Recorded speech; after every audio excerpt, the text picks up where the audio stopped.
সাংগঠনিক গতিশীলতা বাড়াতে দ্রুতই নিয়মিত কাউন্সিলে ফিরতে চায় বিএনপি। সহযোগী সংগঠনে আসছে নতুন নেতৃত্ব, দলীয় হাইকমান্ডের সিদ্ধান্তের অপেক্ষা।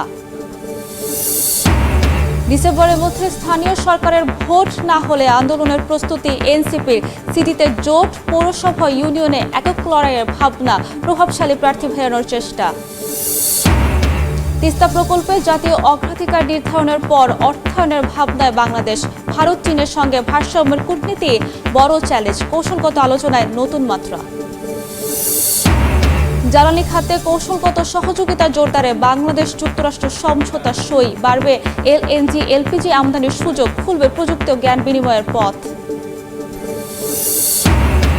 এবং সাধারণ মানুষকে স্বস্তি দিতে করমুক্ত আয়সীমায় আসছে পরিবর্তন। 50,000 টাকা বাড়িয়ে সীমা নির্ধারণ হচ্ছে 4 লাখে। কর হার স্ল্যাবেও আসছে পরিবর্তন।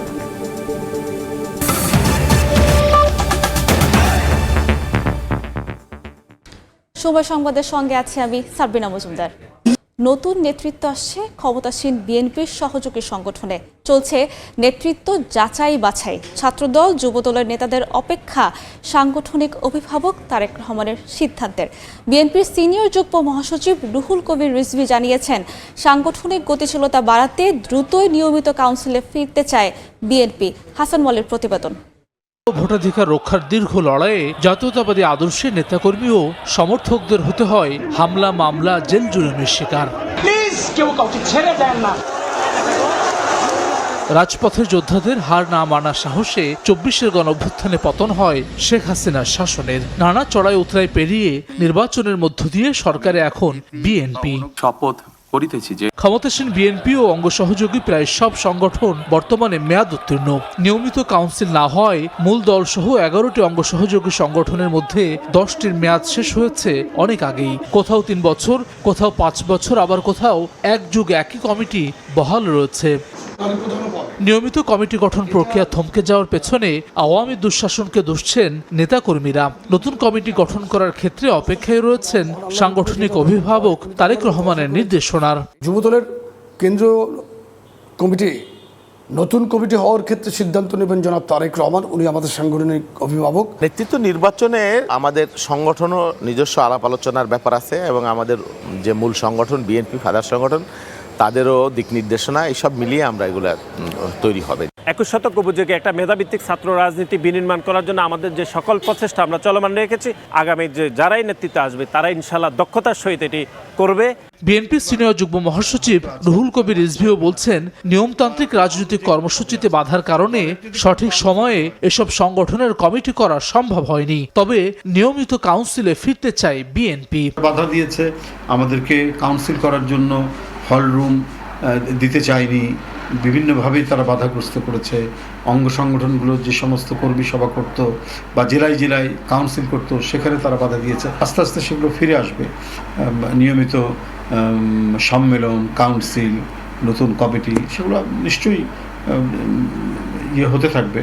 তবে এসব সংগঠনের সুবিধাবাদীরা যাতে যুক্ত না হতে পারে তা নিশ্চিত করার কড়া হুঁশিয়ারি বিএনপি হাইকমান্ডের। দলীয় লাঠিয়াল বাহিনী নয়, বরং ইতিবাচক কর্মকাণ্ডে অঙ্গ সহযোগী সংগঠনগুলোকে সরব দেখতে চায় বিএনপি। হাসান ওয়ালি, সময় সংবাদ, ঢাকা। শনিবার চাঁদপুরে যাচ্ছেন প্রধানমন্ত্রী তারেক রহমান। সেখানে 2টি সেচ খালের পুনর্খনন উদ্বোধন এবং ফ্যামিলি কার্ড বিতরণ কর্মসূচিতে অংশ নেবেন তিনি। প্রধানমন্ত্রীর আগমনকে ঘিরে নেওয়া হয়েছে ব্যাপক প্রস্তুতি।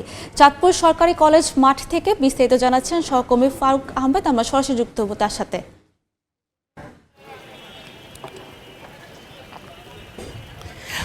ইলিশের বাড়ি চাঁদপুর, সেই ইলিশের বাড়িতে চাঁদপুরে আসছেন প্রধানমন্ত্রী তারেক রহমান।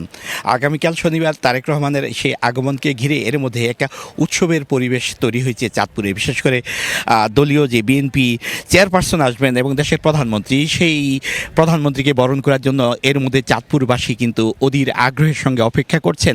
তো আমরা এই মুহূর্তে আছি চাঁদপুর সরকারি কলেজ মাঠে, যেখানে প্রধানমন্ত্রী ফ্যামিলি কার্ড বিতরণ কার্যক্রম উদ্বোধন করবেন। শুধু চাঁদপুরের ফ্যামিলি কার্ড বিতরণ বিতরণ সরাসরি উদ্বোধন করলেও ভার্চুয়ালি আরও 21টি জেলার ফ্যামিলি কার্ড বিতরণ কার্যক্রম এই মাঠ থেকে তিনি উদ্বোধন করবেন এবং সেটি সময় হলো শনিবার বেলা 3:30। তার আগে কিন্তু তিনি চাঁদপুরের দুটি খাল অর্থাৎ সারাস্তি উপজেলার উয়ারুক বাজারের পাশে খোর্দ খাল, একই সঙ্গে চাঁদপুর সদরের ঘোষেরহাট এলাকার বিশ্বখাল নামে আরেকটি খাল আছে, সেই দুটি গুরুত্বপূর্ণ সেচ খালের পূর্ণ সংস্কার জন্য তিনি খনন কাজের উদ্বোধন করবেন। এর মধ্যে কিন্তু কিছুক্ষণ আগে কিন্তু চাঁদপুর জেলা বিএনপি যিনি সভাপতি আছেন, স্থানীয় সংসদ সদস্য শেখ ফরিদ আহমেদ মানিক, তিনি একটি প্রেস ব্রিফিং করেছেন এবং সেখানে গণমাধ্যমকে জানিয়েছেন যে প্রধানমন্ত্রীকে চাঁদপুরে বরণ করার জন্য যা যা প্রস্তুতি নেওয়া দরকার সব ধরনের প্রস্তুতি কিন্তু বিএনপির পক্ষ থেকে নেওয়া হয়েছে। এবং একই সঙ্গে কিন্তু সরকারি প্রশাসন যে আছে, জেলা প্রশাসক আহমেদ জিয়াউর রহমান, তিনি জানিয়েছেন যে চাঁদপুরের প্রধানমন্ত্রীকে বরণ করার জন্য নিরাপত্তা ব্যবস্থা থেকে শুরু করে তার সার্বিক যেই পরিবেশটি নিশ্চিত করা দরকার সেই পরিবেশটি এর মধ্যে প্রশাসন থেকে নিশ্চিত করা হয়েছে। তো আমরা যদি দেখাতে চাই যে চাঁদপুর সরকারি কলেজ মাঠে এই মুহূর্তে কিন্তু মঞ্চ সজ্জার কাজ চলছে এবং এর মধ্যে কিন্তু বিভিন্ন নিরাপত্তা বাহিনীর সদস্যরা কিন্তু চাঁদপুর শহর নয়, শুধু আশপাশের যে এলাকাটি আছে সেটি তারা একটা নিচ্ছিদ্র নিরাপত্তা বলয় তৈরি করেছে। আর একটি তথ্য জানিয়ে রাখি যে আগামীকাল ভোরে কিন্তু চাঁদপুরের উদ্দেশ্যে সড়ক পথে কুমিল্লা হয়ে প্রধানমন্ত্রী রওনা দিবেন রাজধানী ঢাকা থেকে। তার আগেই কিন্তু কুমিল্লার বরুড়া উপজেলায় একটি পথসভা করবেন। সেই পথসভা শেষে মূলত তিনি চাঁদপুরে 4টি কর্মসূচিতে অংশ নেবেন। তো এই ছিল আমার কাছে চাঁদপুরে আগামীকাল শনিবার প্রধানমন্ত্রী তারেক রহমানের আগমনকে কেন্দ্র করে প্রস্তুতি সব শেষ। দর্শক, চাঁদপুরের প্রধানমন্ত্রী তারেক রহমানের সফর নিয়ে সবশেষ তথ্য দিচ্ছিলেন আমাদের সহকর্মী। ডিসেম্বরের মধ্যে স্থানীয় সরকার নির্বাচন না হলে আন্দোলনে যাওয়ার প্রস্তুতি নিচ্ছে এনসিপি। সময় টিভির সঙ্গে আলাপচারিতায় এনসিপির নেতারা জানান, সিটি কর্পোরেশন নির্বাচনে জোটগতভাবে অংশ নেওয়ার আলোচনা চলছে, তবে পৌরসভা ও ইউনিয়ন পরিষদ নির্বাচনে এককভাবে লড়বেন তারা। হয়েছে নির্বাচন পরিচালনা কমিটিও। সারা দেশে পৌরসভা ও সিটি কর্পোরেশনে নিজেদের বেশ কিছু সম্ভাব্য প্রার্থীও ঘোষণা করেছে দলটি।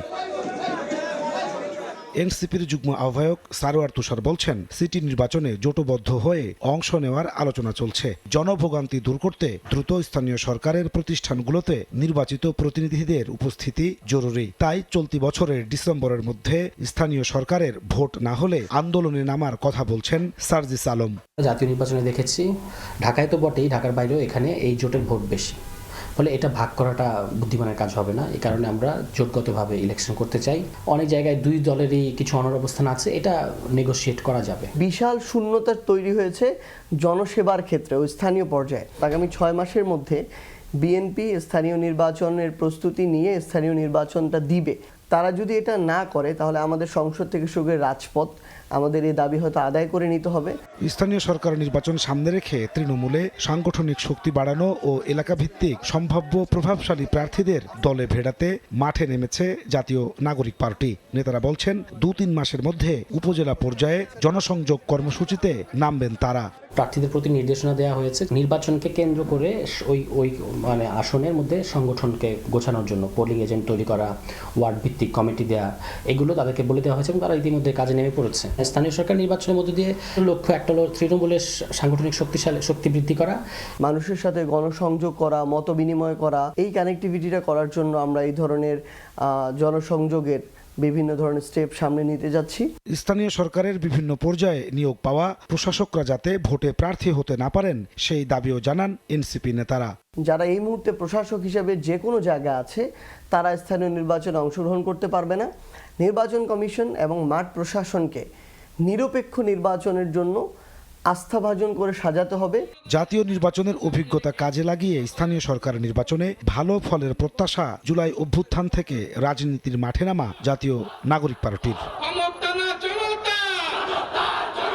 নাজমুস্তালেহি, সময় সংবাদ, ঢাকা। তিস্তা সমন্বিত ব্যবস্থাপনা ও পুনরুদ্ধার প্রকল্প ঘিরে যখন বেইজিং নয়াদিল্লিতে কূটনৈতিক এবং কৌশলগত আলোচনা নতুন মাত্রা পাচ্ছে, ঠিক তখনই বাংলাদেশ স্পষ্ট করেছে প্রকল্পটি এখনও প্রাথমিক গবেষণা ও সম্ভাব্যতা যাচাইয়ের পর্যায়ে। পানি সম্পদ মন্ত্রী জানিয়েছেন, পূর্ণাঙ্গ সমীক্ষা এবং জাতীয় অগ্রাধিকার নির্ধারণের পরই বিদেশি অংশীদারিত্ব বা অর্থায়নের সিদ্ধান্ত হবে। আন্তর্জাতিক সম্পর্ক বিশ্লেষকদের মতে, তিস্তার প্রশ্নে ভারসাম্যপূর্ণ কূটনীতির মাধ্যমে জাতীয় স্বার্থের সঙ্গে সমন্বয় করাই বড় চ্যালেঞ্জ। Shatila শারমিনের report. এক সময়ের জল টলমলে তিস্তা এখন নিজেই ভুগছে খরায়। উজানে ভারতের গজলডোবা ব্যারেজ নির্মাণ তিস্তাকে শুধু মৃত্যুর দিকে ঠেলে দেয়নি, ক্ষতিগ্রস্ত করেছে উত্তরাঞ্চলের অর্থনৈতিক স্থিতি, সামাজিক ভারসাম্য, যার প্রভাব বহন করছেন 2 কোটিরও বেশি মানুষ। এ প্রেক্ষাপটে তিস্তা নদী সমন্বিত ব্যবস্থাপনা ও পুনরুদ্ধার প্রকল্প হাতে নেয় বাংলাদেশ। শুধু অবকাঠামোগত উন্নয়ন পরিকল্পনা নয়, এটি জল নিরাপত্তা, কৃষি উৎপাদন এবং বন্যা নিয়ন্ত্রণের সঙ্গে সরাসরি যুক্ত কৌশলগত উদ্যোগ। ফলে প্রকল্পটিকে ঘিরে রয়েছে চীন ও ভারতের পৃথক আগ্রহ। সবশেষ 6 মে বেইজিং সফরে পররাষ্ট্রমন্ত্রী ডক্টর খলিলুর রহমান চীনের পররাষ্ট্রমন্ত্রী ওয়াং ইর সঙ্গে বৈঠকে তিস্তা প্রকল্পে দেশটির কারিগরি এবং আর্থিক সহযোগিতা নিয়ে আলোচনা করেন। এরপর নয়াদিল্লির কূটনৈতিক মহল বিষয়টিকে নতুন করে পর্যবেক্ষণ শুরু করে। তবে পানি সম্পদ মন্ত্রী বলছেন, তিস্তা প্রকল্পের সম্ভাব্যতা যাচাই এখনো সম্পূর্ণ হয়নি। এখন পর্যন্ত আমাদের স্বার্থ অনুযায়ী আমাদের কি প্রয়োজন সেটা নিয়ে আমাদের সমীক্ষা চলছে, যেটা হলো কারিগরি সমীক্ষা। এই মুহূর্তে আসলে কথা বলার মতো দৃশ্যমান তিস্তা মহাপরিকল্পনা নিয়ে একেবারে ইমিডিয়েট কোনো সিদ্ধান্ত দিয়ে দেওয়া, এই ধরনের কোনো অবস্থান তৈরি হয়নি। আন্তর্জাতিক সম্পর্ক বিশ্লেষকদের মতে তিস্তা প্রকল্পে উন্নয়ন অগ্রাধিকার, আঞ্চলিক ভারসাম্য এবং কৌশলগত স্বার্থ, এই 3টি বিষয় সমন্বয় করে অগ্রসর হতে হবে। চীনাদের আপনার সেটা হলো ইনভলভমেন্ট এবং তাদের যে এখানে তারা যে থাকবে এখানে অবস্থান, এটি ভারতের জন্য এক ধরনের একটা ডিসকমফোর্টের কারণ, এত কাছে শিলিগুড়ি করিডোর। আমার প্রয়োজনের নিরিখে আমার এই তিস্তা প্রকল্প বাস্তবায়ন জরুরি দরকার, এটা মাথায় রেখে এখন আমি কিভাবে পদ্ধতিগতভাবে এগোবো সেটা আমাদের সিদ্ধান্ত নিতে হবে। তাদের মতে ভারসাম্যপূর্ণ ও বাস্তববাদী কূটনৈতিক সম্পর্ক বজায় রেখেই দীর্ঘমেয়াদী জাতীয় স্বার্থ নিশ্চিত করা সম্ভব। জনগুরুত্বপূর্ণ এই প্রকল্পে প্রতিবেশী রাষ্ট্র ভারত এবং চীনের আগ্রহকে সামলাতে হবে কূটনৈতিকভাবে এবং সর্বোপরি এই প্রকল্পকে দ্রুততার সঙ্গে এগিয়ে নিয়ে যেতে হবে। শাতিলা শারমিন, সময় সংবাদ, ঢাকা। সময় সংবাদে আরও থাকছে, জেলা প্রশাসনের বেঁধে দেওয়ার সময় মাফিক রাজশাহীতে মৌসুমে প্রথম আম নামানো শুরু। 2 সপ্তাহের মধ্যেই মিলবে গোপালভোগ ও হিমসাগর বাজারজাত শুরু, খুশি বাগান মালিকরা।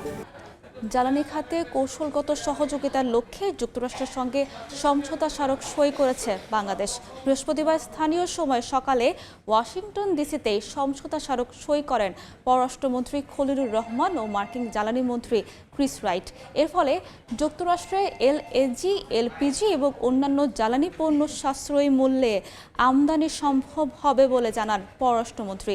যুক্তরাষ্ট্র থেকে হাসানুজ্জামান সাকির রিপোর্ট।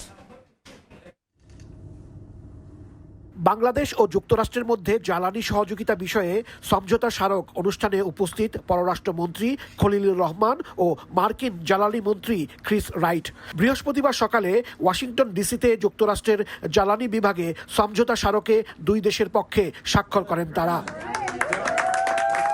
অনুষ্ঠানে সমঝোতা স্মারককে ক্রমবর্ধমান বাংলাদেশ মার্কিন সম্পর্কের আরেকটি মাইল ফলক হিসেবে অভিহিত করেন পররাষ্ট্রমন্ত্রী। তিনি এই উদ্যোগের প্রতি সমর্থনের জন্য প্রধানমন্ত্রী তারেক রহমান এবং মার্কিন প্রেসিডেন্ট ডোনাল্ড ট্রাম্পকে ধন্যবাদ জানান। আমি বিশ্বাস করি এই সমঝোতা স্মারক আমাদের দীর্ঘমেয়াদী জ্বালানির প্রাপ্তি ও জ্বালানি নিরাপত্তা নিশ্চিত করবে। এমওইউ স্বাক্ষরকে বাংলাদেশ মার্কিন সম্পর্কের ক্ষেত্রে একটি ঐতিহাসিক অগ্রগতি হিসেবে উল্লেখ করেন মার্কিন জ্বালানি মন্ত্রী। এটি বাস্তবায়নে ডিপার্টমেন্ট অব এনার্জির চমৎকার একটি দল কাজ করছে। আমি অত্যন্ত আনন্দিত যে আমাদের 2 দেশকে আরো কাছাকাছি আনার এই সুযোগ তৈরি হয়েছে।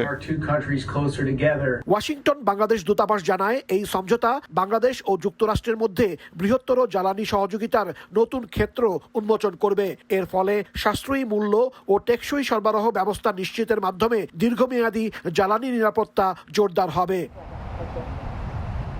এমন এক সময়ে এই সমঝোতা স্মারকটি স্বাক্ষরিত হলো যখন মধ্যপ্রাচ্যে সংঘাতের কারণে বাংলাদেশ সহ বিশ্বের অনেক দেশ তাদের জ্বালানি নিরাপত্তা নিশ্চিত করার ক্ষেত্রে গুরুতর চ্যালেঞ্জের সম্মুখীন হচ্ছে।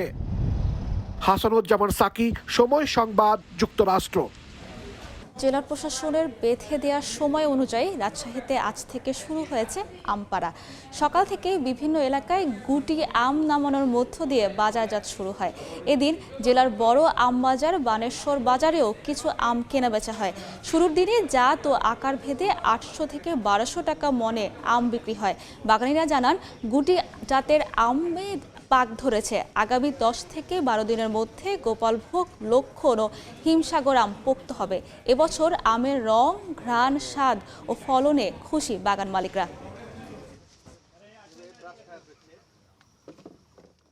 গুটি আম বিভিন্ন জায়গাতে লোকজন ভাঙছে। গুটি আম কিছু সময় পাকা দেখা দিচ্ছে, আবার কিছু জায়গায় পাকা দেখা দেয়নি, ওই পাকাগুলো ভাঙছে। খেরসা মানে রূপালী ভালো জাতের আম যেগুলো, সেগুলো ঈদের পরে ভাঙা শুরু হবে। গেল বছর তো আমের বাজার খুব কম গেছে, এটা তো সবাই দেখছেন আপনারা। তবে এই বছর আশা করতেছি একটু ভালো যাবে আমের বাজার। 900, 950, 1000 টাকা মন।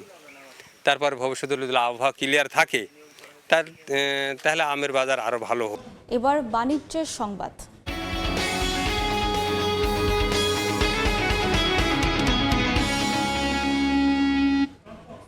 রাজধানীতে চড়া সবজির বাজারের পর এবার দাম বেড়েছে পেঁয়াজ ও ডিমের। ছুটির দিনে কারওয়ান বাজার ঘুরে দেখা গেছে সপ্তাহ ব্যবধানে কেজিতে 10 টাকা বেড়েছে পেঁয়াজের দাম। জাত ভেদে এই মশলা জাতীয় পণ্য বিক্রি হচ্ছে কেজি প্রতি 45 থেকে 50 টাকা, আর ডিমের ডজন চড়েছে 150 টাকায়। এদিকে দু একটি সবজির দাম কিছুটা কমলেও এখনও বেশিরভাগ সবজি বিক্রি হচ্ছে 80 থেকে 120 টাকা কেজিতে।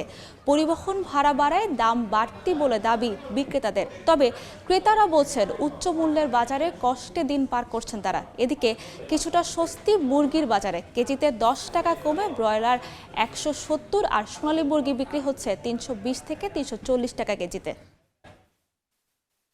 সাধারণ লোক যারা কর্মজীবী এখন বেতন কত টাকা কিভাবে খাইবো? এই সিজনের মধ্যে কাঁকরোলের দাম হওয়ার কথা 40 থেকে 50 টাকা, সেই কাঁকরোলের দাম 120 টাকা। সর্বোচ্চ নিম্নমানের সবজি আমরা খাচ্ছি 80 টাকা। তো একটা মানুষ কত টাকা কামাই করছে? 600-700 টাকা। তো 4 কেজি সবজি কিনে তার টাকাই শেষ। গত সপ্তাহে পেঁয়াজটা বেচছি 30 টাকা কেজি, তারপরের দিনই বেচতেছি 35, তার 2 দিন ব্যবধানে আজকে বেচতেছি পেঁয়াজ 45 টাকা কেজি। জনপ্রতিনিধিরা তদারকি করা উচিত। যারা সিন্ডিকেট করে তাদেরকে চিহ্নিত করে এটা একটা বাস্তব ভিত্তিক একটা সমাধান আসা উচিত। ক্রেতা বিক্রেতাদের হাট ঠাকে জমে উঠেছে কোরবানির পশুর হাট। এ বিষয়ে বিস্তারিত জানাতে সহকর্মী গোলাম নবী দুলাল রয়েছেন পার্বতীপুর আমবাড়ি পশুর হাটে। সরাসরি চলে যাচ্ছে তার কাছে। ঈদুল আজহা যতই ঘনিয়ে আসছে, পশুর হাটগুলো কিন্তু ততই জমে উঠছে। দিনাজপুরের 13টি উপজেলায় কিন্তু কম বেশি এই কুরবানির যে হাটগুলো সেগুলো আপনার যথেষ্ট জমজমাট এখানে কেনা বেচা। আমি এই মুহূর্তে আমবাড়ি আপনার পশুর হাটে রয়েছি, যেখানে সকাল থেকেই আপনার ক্রেতা বিক্রেতার একটা জমজমাট অবস্থা এখানে, এবং বিশাল এই হাটটিতে আমরা দেখছি যে আপনার হাজার হাজার আপনার পশু এখানে উঠেছে। বিশেষ করে আমি বলবো যে এই হাটে ক্রেতা এবং বিক্রেতা যেটা আমরা দেখছি যে যত বেশি গরু আমদানি হয়েছে সে অনুযায়ী ক্রেতা কিন্তু কম বলে এই হাটে যারা এসেছেন তারা জানিয়েছেন। এবং এখন বাইরের যা ব্যাপারী, বিশেষ করে চিটাগং এবং ঢাকা থেকে এই ব্যাপারীরা কিন্তু এখানে গরু কিনছেন। আমরা দেখছি যে ছোট, বড় এবং মাঝারি 3 প্রকার এখানে গরু রয়েছে, দেশি এবং বিদেশি। বিশেষ করে ছোট এবং মাঝারি গরুর কিন্তু চাহিদা সবচেয়ে বেশি। এখানে যে ছোট গরুগুলো বিক্রি হচ্ছে আপনার 60 থেকে 75 হাজার টাকা, এবং যেটা মাঝারি গরু সেটা বিক্রি হচ্ছে আপনার 80 থেকে আপনার 1,20,000 টাকা। এখানে দুটি সাইওয়াল গরু এখানে উঠানো হয়েছে, যেটি সুলতান এবং নবাব তারা এখানে দাম জানিয়েছেন প্রায় 6 লক্ষ টাকা। তারা বলছেন যে 5.5 লাখ হলেই তারা এই গরুগুলো ছাড়বেন। বিশেষ করে এই যে হাট, এই হাটে যারা স্থানীয় যারা ক্রেতা তারা কিন্তু এখন আমরা দেখছি না। এই কারণে তারা আগে ভাগে তারা গরু নিতে আগ্রহী না, কারণ গরু রাখারও একটা তাদের একটা সমস্যা রয়েছে।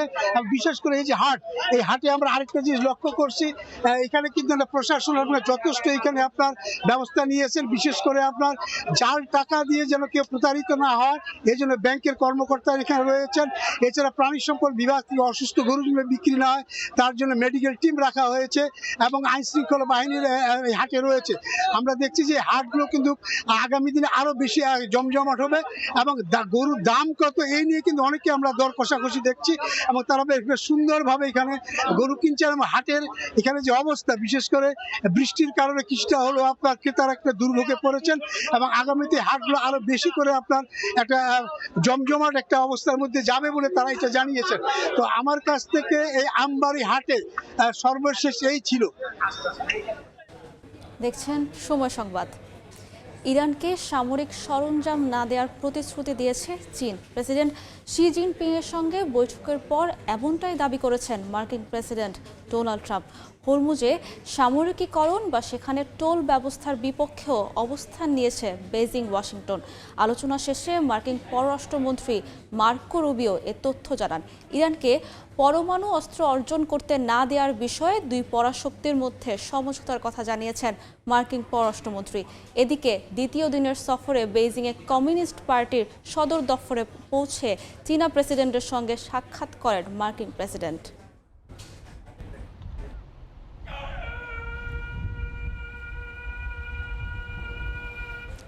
দেখছেন সময় সংবাদ। চমক দিয়ে 2026 ফিফা বিশ্বকাপের জন্য 26 সদস্যের দল ঘোষণা করেছে ফ্রান্স। অফ ফর্ম আর ইনজুরির কারণে দিদিয়ের দেশমের দলে জায়গা পাননি রিয়াল মাদ্রিদ তারকা কামাভিঙ্গা। একই কারণে টটেনহ্যাম হটস্পারের কোলো মুয়ানিকেও দলে রাখেননি ফ্রান্স কোচ। প্রথমবারের মতো ফ্রান্সের হয়ে বিশ্বকাপ খেলতে মুখিয়ে আছেন। এ পর্যায়ে শীর্ষ সংবাদগুলো জানিয়ে দিচ্ছি আরেকবার। সাংগঠনিক গতিশীলতা বাড়াতে দ্রুতই নিয়মিত কাউন্সিলে ফিরতে চায় বিএনপি। সহযোগী সংগঠনে আসছে নতুন নেতৃত্ব, দলীয় হাইকমান্ডের সিদ্ধান্তের অপেক্ষা। ডিসেম্বরের মধ্যে স্থানীয় সরকারের ভোট না হলে আন্দোলনের প্রস্তুতি এনসিপি। সিটিতে জোট, পৌরসভা, ইউনিয়নে একক লড়াইয়ের ভাবনা, প্রভাবশালী প্রার্থী ফেরানোর চেষ্টা। এবং তিস্তা প্রকল্পে জাতীয় অগ্রাধিকার নির্ধারণের পর অর্থায়নের ভাবনায় বাংলাদেশ।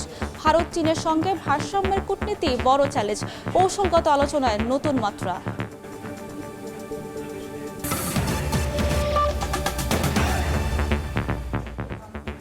এ ছিল দুপুর 12টার সময় সংবাদে। এরপর খেলার সময়ের সঙ্গে থাকবে মাকসুম আলম খান। সাবরিনা মজুমদার, আপনাকে ধন্যবাদ। খেলার সময় নিয়ে আসছি কিছুক্ষণ পর, সঙ্গেই থাকুন সময়ের।